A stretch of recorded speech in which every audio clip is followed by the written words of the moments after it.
Bom dia, gente. Bom dia.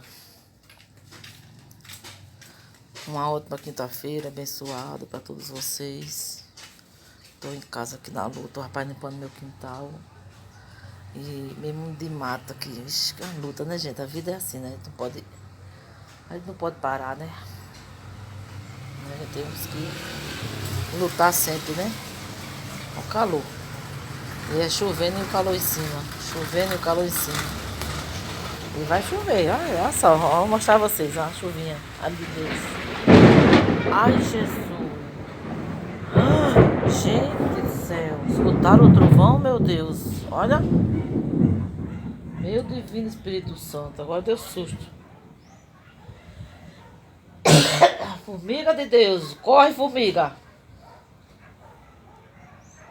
Meu pai do céu, gente, escutaram o trovão, gente, aqui do lado, ó.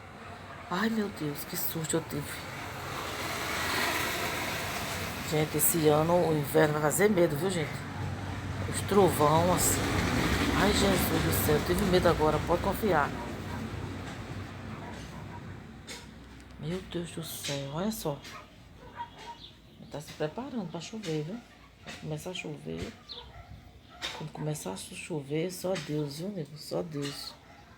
As mudanças do tempo tá fazendo medo, viu? As mudanças. Mas Deus no controle sempre, né? Se ele tá no controle, vai pra que ter medo? Não precisa ter medo. Mantenha a fé firme e vamos em frente, né, gente? Abraço, gente.